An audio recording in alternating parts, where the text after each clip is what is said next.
sedang mengalami marah yang terpendam, kamu marah tapi kamu nggak bisa ekspresikan. Kamu mau pengen bener-bener ngapain orang itu, tapi nggak bisa kamu lakukan. Karena orang itu secara status sosial dia lebih tinggi daripada kamu, secara kedudukan dia juga lebih tinggi, dan kamu mungkin nggak akan bisa melakukan itu. Kamu hanya bisa menahan marahmu saja, atau mungkin kamu kesel sama pasangan, atau kesel sama orang toksik di sekeliling kamu, tapi kamu bukan tipe orang yang bisa mengekspresikan perasaan kamu. Karena kamu nggak mau ada konflik. Nggak mau nanti malah semakin konflik semakin besar. Yang terjadi, kamu akhirnya memendam emosi, dan kamu tahu sendiri kalau memendam emosi itu tidak bagus. Nah, kamu mau tahu caranya bagaimana kamu bisa membereskan emosi marah kamu, biar kamu jauh lebih tenang lagi, tanpa perlu untuk bicara langsung sama dia, tanpa perlu untuk ekspresikan emosi kamu langsung sama dia. Oke, mau tahu? Tonton video ini sampai habis.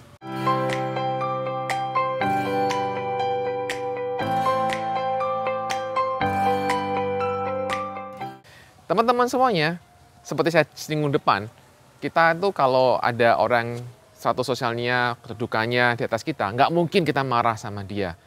Nggak mungkin kita marah sama bos kita. Nggak mungkin kita marah sama orang tua kita. Nggak mungkin kita marah sama mertua kita. Bisa juga marah sama orang tua, tapi nggak semua orang kan berani marah sama orang tua. Dan kita punya aturan norma sosial bahwa tidak boleh untuk kamu marah karena itu nggak sopan.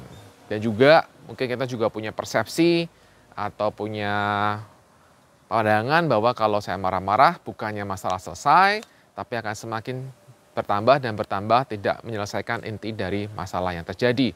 Atau kamu juga bisa berpikiran bahwa sama aja, marah nggak marah juga nggak berubah. Nah gitu. Tapi keselnya masih ada, walaupun kamu tahu marah nggak marah dia nggak berubah, kesel masih ada nggak? Tetap masih ada sebagai manusia, bener kan?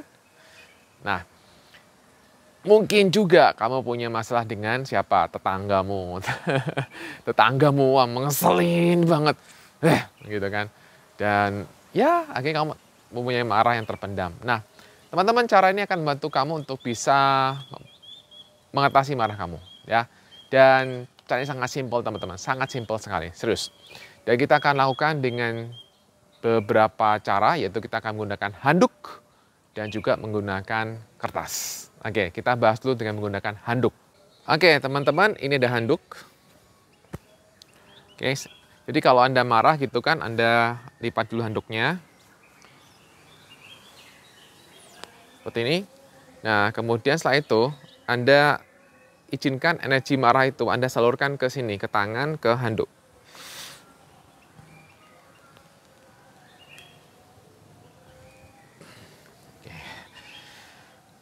Ya gitu, oke. Rasakan kemarahan teman-teman dalam hati.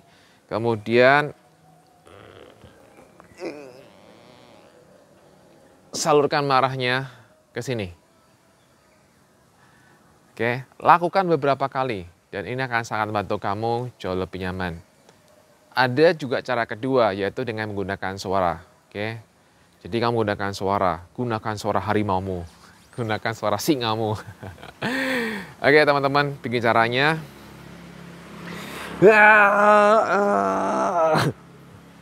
Oke, kalau belum puas kita ulang lagi.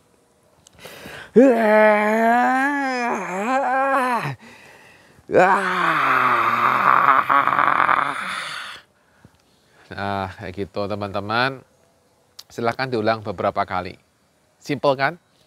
Nah, cara ini menyehatkan dirimu teman-teman, dibandingkan kalau kamu terus pendam, itu jadi kamu keselnya semakin numpuk, jadi kamu susah tidur, ya kan? Bisa loh, ditumpuk-tumpuk beban emosinya susah tidur, ditumpuk-tumpuk beban emosinya jadi sering marah-marah sama anak-anak yang nggak perlu, atau sama karyawan yang nggak perlu gitu kan? Nah, itu perlu kamu lakukan ya, gampang banget, simple banget. Dan yang kedua, kamu bisa menggunakan kertas, ya karena kita perlu auditori. Jadi kalau kamu itu auditori, orang yang suka dengan suara gitu kan, kertas akan bantu kamu. Ini kertasnya, siapkan kertasnya.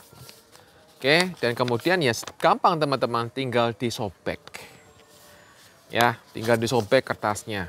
Jadi kamu bisa menggunakan ala yang soft karena kamu pengen merasakan suaranya. Jadi kamu pelan-pelan, saya marah kamu. Nah, itu ya. Pelan, tapi kamu fokus pada suara yang dihasilkan ketika kamu menyobek kertas.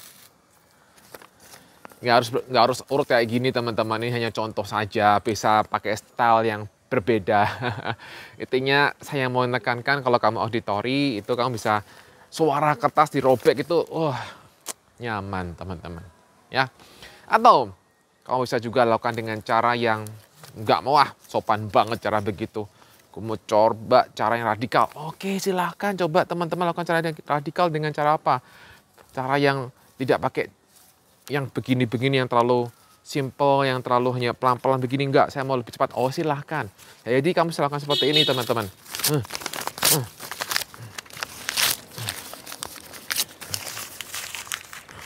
Nah, seperti itu ya, mungkin kamu ya itu seperti itu ya, mungkin kamu udah sering lakukan juga, tapi kamu bisa lakukan itu dengan enak teman-teman ya. Silakan gunakan kertas sebanyak-banyaknya, gunakan kertas yang kamu butuhkan untuk kamu bisa melakukan ini kalau kamu puas dengan menggunakan kertas, kalau enggak ya gunakan handuk ya. Nah, bagi kamu yang kemudian mendapatkan manfaat dari video ini, silahkan kamu komentar, dan juga bagi kamu yang butuh pertolongan lebih lanjut dalam artian, wah ini membantu sih lebih ringan, tapi saya masih ada yang ganjel. Nah, mungkin kamu perlu pertolongan dengan kamu ngobrol sama terapis, dalam hal ini kamu bisa ngobrol dengan saya di Hipnoterapi Harapan Indah. Kita bisa lakukan terapi secara online ataupun secara offline, semuanya efektif ya. Dan kamu bisa lakukan perjanjian terapi bersama dengan saya di sini. Nah, teman-teman, hal sederhana ini jangan dianggap remeh, teman-teman. Karena ini saya juga udah praktikkan juga dan lumayan hasilnya, teman-teman. Dan memang kalau kamu lagi marahnya benar-benar marah, itu kalau udah skala misalnya marahnya skala 0 sampai dengan skala 10 itu paling tinggi, kamu udah skala 7 ke atas, ya kamu akan lupa mau handuk, mau kertas, mau metode apapun ya kamu udah lupa. Apalagi kalau udah skala marahnya udah skala 9, udah deh, lupa. Udah nggak inget diri gitu istilahnya. Jadi yang perlu kamu lakukan ketika kamu udah mulai kesel tuh, udah mulai rasa marah, udah mulai kerasa di hati gitu, segera ambil handuk, segera ambil kertas, kemudian kamu lakukan ini gitu ya. Jadi ini akan sangat membantu kamu. Atau kamu juga bisa lakukan ketika kamu memang punya waktu untuk kamu sendirian, dan kamu silakan proses dengan cara hal ini. Nah, itu juga bisa membantu teman-teman. Semuanya oke. Kamu silakan sesuaikan dengan cara kamu. Silakan sesuaikan dengan waktu kamu, maksud saya. Silakan sesuaikan dengan waktu kamu yang mana yang paling cocok. Dan ini akan semuanya pasti sangat bermanfaat. Demikian teman-teman. Silakan praktek. Oke? Semoga semuanya semakin lebih baik. Bye-bye.